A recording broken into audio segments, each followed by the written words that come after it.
नमस्कार दोस्तों, स्वागत है आपका हमारे YouTube चैनल वेल्थ गुरु में। आज मैं आपको LIC के एक बेहतर प्लान के बारे में बताने वाला हूं, जो कि FD प्लान मतलब फिक्स डिपॉजिट प्लान के नाम से भी जाना जाता है, जिसका नाम है सिंगल प्रीमियम एंडोमेंट प्लान। यदि आप अपने बच्चे के नाम पे या तो अपने नाम पे FD करना चाहते हैं किसी बैंक वगैरह में, तो रुक जाइए, इस प्लान के बारे में पूरा जानकारी ले लीजिए। इस प्लान की पूरी इन्फॉर्मेशन लेने के बाद आपको समझ में आ जाएगा कि FD करना बैंक में या LIC में बेटर है, कहाँ पे बेस्ट है, आपको समझ में आ जाएगा। तो मेरी इस वीडियो को लास्ट तक जरूर देखिए। यदि आप हमारे चैनल पे नए हैं तो हमारे चैनल को सब्सक्राइब कर लीजिए, जिससे कि इंश्योरेंस से रिलेटेड जो भी अपडेट आती है आपको लगातार मिलती रहे। तो चलिए स्टार्ट करते हैं आज की वीडियो।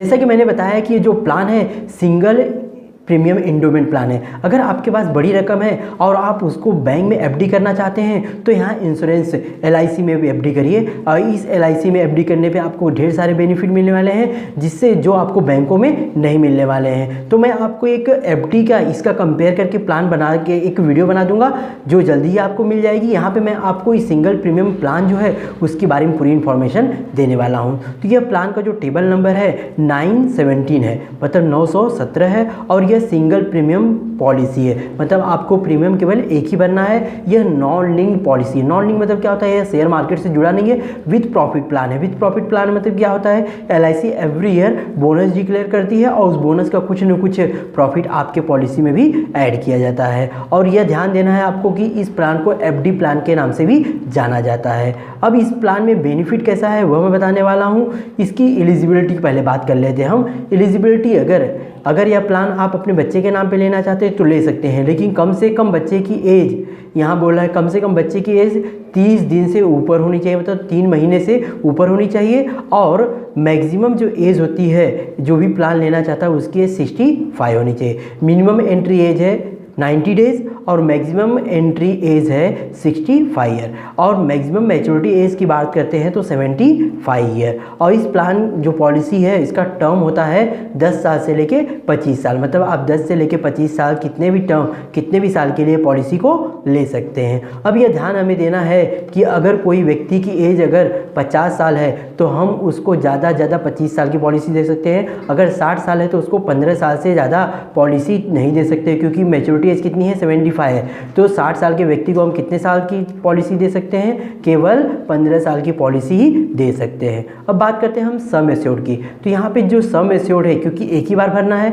सम एश्योर्ड है 50,000 और 50,000 के 5,000 के मल्टीपल से आप कितने का भी सम एश्योर्ड ले सकते हैं। मैक्सिमम सम एश्योर्ड की कोई लिमिट नहीं है, लेकिन अगर आपकी इनकम बहुत अच्छी है तो आप बड़े अमाउंट के भी सम एश्योर्ड की पॉलिसी भी ले सकते हैं। वह आपके इनकम के ऊपर डिपेंड है। मिनिमम सम एश्योर्ड केवल 50,000 है।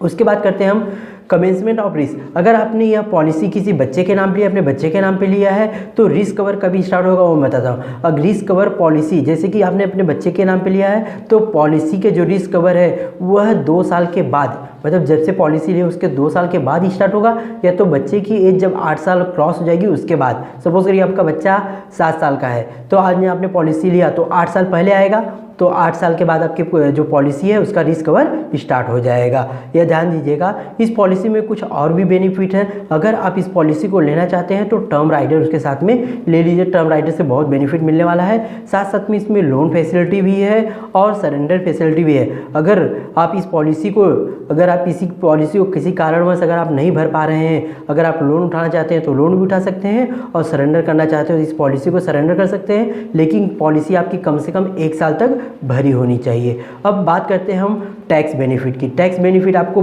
जो प्रीमियम भरेंगे उसके ऊपर भी आपको टैक्स बेनिफिट मिलेगा, और जो मैच्योरिटी में अमाउंट आपको मिलेगा उसमें भी आपको टैक्स बेनिफिट मिलेगा। जैसे मैंने बता दिया कि ये FD प्लान है, मतलब पॉलिसी केवल आपको एक ही बार भरना है, उसके दोबारा कभी आपको भरना नहीं है। तो चलिए मैं एक एग्जाम्पल लेके समझाता हूँ, जिससे आपको आसानी समझ में आ जाएगा किस तरह इसमें बेनिफिट मिलता है।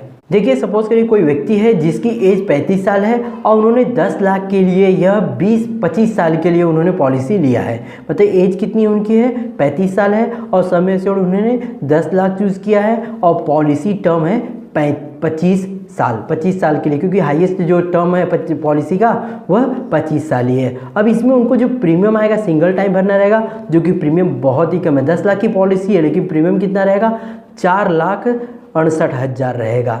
सोच लिए 10 लाख की पॉलिसी है लेकिन प्रीमियम कितना है, 4,68,000 है। अब हम बात करते हैं मैच्योरिटी की। मैच्योरिटी इस तरह यहाँ पे कैसे मिलेगा, अगर सपोज करिए जो जिस व्यक्ति ने इस प्लान को लिया अगर वो सर्वाइव करता है तो उसको लास्ट में 25 ईयर के बाद क्या मिलेगा, सम एश्योर्ड मिलेगा। सम एश्योर्ड उसका कितना था, 10 lakh plus wasted simple revisionary bonus मिलेगा 12,75,000 प्लस फाइनल एडिशनल बोलेगा 4,50,000, मतलब टोटल मिलेगा 27,25,000। सोचिए उन्होंने भरा कितना, 4,68,000, मिला उनको कितना, 27,25,000 रुपया मिला। अगर आप यही पैसा अगर वही आप 4,68,000 अगर आप किसी बैंक में डिपॉजिट करते तो आपको कितना बेनिफिट मिलता, आप खुद निकाल के देख लीजिए, या जल्द ही मैं इसको कंपेयर में एज ए वीडियो बना दूंगा, आपको वहाँ समझ में आ जाएगा कि कहाँ पे ज़्यादा आपको बेनिफिट है। और यहाँ पे देखिए अगर बैंक में आप एफडी करते हैं तो वहाँ पे आपने जितना भरा है और जो भी उसका इंटरेस्ट जनरेट होगा वही अगर नॉमिनी को मिलेगा अगर कुछ आपको हो जाता है। लेकिन यहाँ पे आपको आपकी क्या है, रिस्क कवर चालू रहेगी, उसके साथ साथ में आपका इंश्योरेंस रहेगा और साथ साथ में आपको बहुत ज़्यादा बेनिफिट मिलेगा। जो नॉमिनी है उसको बहुत ही ज़्यादा बेनिफिट मिलेगा। अब डेथ प्लान की बात करते हैं। अगर डेथ बेनिफिट की, अगर सामने वाला सपोज करिए पॉलिसी स्टार्ट किया, उसने जो एक प्लान भर दिया, 1 या 2 साल के बाद अगर उसकी डेथ होती है तो नॉमिनी को यहाँ पे टोटल जो सम एश्योर्ड था उसका अमाउंट मिल जाएगा। भरा उसने तो 4 लाख ही अप्रॉक्स भरा है, लेकिन उसको नॉमिनी कितना मिलेगा, सम एश्योर्ड मिलेगा प्लस साथ साथ में जितना ज़्यादा टर्म के लिए भरा रहेगा उसके ऊपर जो सिंपल रिविजनरी बोनस रहेगा वो भी मिलेगा प्लस फाइनल एडिशनल बोनस भी मिलेगा। तो यह था LIC का सिंगल प्रीमियम इंडोमेंट प्लान, जो कि FD प्लान के नाम से भी जाना जाता है। मुझे उम्मीद है कि जानकारी आपको अच्छी लगी होगी। यदि जानकारी आपको अच्छी लगी तो अपने दोस्तों में ज़रूर शेयर करिए। Thank you.